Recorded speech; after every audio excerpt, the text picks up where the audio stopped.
আমার গর্ভের আমাদের বাচ্চাটা আর নেই। হোয়াট?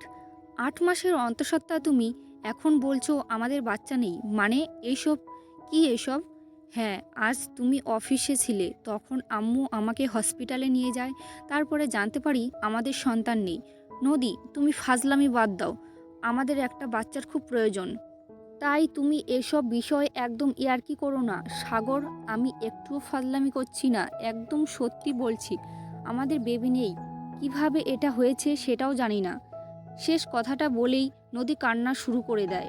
আর এতক্ষণে যে কথাবার্তাগুলো হচ্ছিল সে কথাগুলো নদীর আর আমরা দুজনে স্বামী স্ত্রী। ২ বছর প্রেম করে পরিবারের সম্মতি নিয়ে ৪ বছর হলো বিয়ে করেছি। কিন্তু আমাদের কোনো বাচ্চা কাচ্চা হয়নি। হওয়ার সম্ভাবনাও কম। অনেক চেষ্টার পরে জানতে পারি নদী প্রেগনেন্ট। যখন জানতে পারি নদী প্রেগনেন্ট তখন থেকেই ওকে অতিরিক্ত যত্ন নিয়ে শুরু করি। কিন্তু আজ অফিসে শেষে রুমে আসলে নদী শোনালো নদীর গর্ভে বাচ্চা নেই, অথচ ঠিক ১ মাস আগে ওর প্রেগন্যান্সি টেস্ট করিয়ে ডক্টর বলেছেন বাচ্চার বয়স ৭ মাস ৩ দিন, বাচ্চা সুস্থ আছে।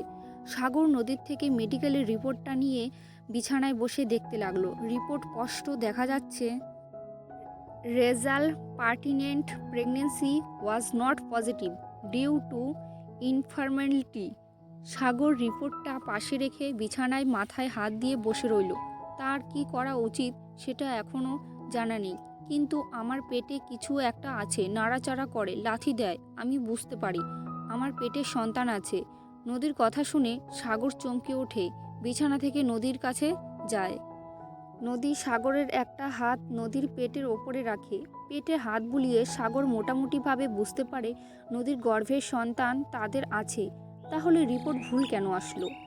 সাগর নদীর পেটের থেকে হাত সরিয়ে পেটে একটা চুমু দেয়। তখনই আম্মু ডাক দেয় ডিনার করার জন্য। ডিনার শেষ করে আম্মু আমাকে তার রুমে ডাকে। নদী আমাদের ঘরে চলে যায় আর আমি যাই মায়ের কাছে। মা আমাকে বসতে বললে আমি তার পাশে বসলাম। মা আমার হাত দুটো ধরে বলল, মা বাবা, আমি কি কোনোদিনও নাতি নাতনির মুখ দেখতে পারবো না? সাগর তার মায়ের প্রশ্নের জবাব দিতে পারেনি। আস্তে করে হাতটা ছাড়িয়ে মায়ের রুম থেকে বেরিয়ে আসে। সাগর বুঝতে পারে বুড়ো বয়সে সবারই মন চায় একটা খেয়াল সাথী হোক। বুড়ো বয়সে একটু না একটু বাচ্চা ভাব চলে আসে। তাই তো গ্রামগঞ্জে মুরব্বীরা বলে বুড়া আর গুড়া এক। আমি আমাদের রুমে চলে এলাম। এসে দেখি নদী বিছানার উবু হয়ে শুয়ে আছে। আমিও আর কিছু বললাম না।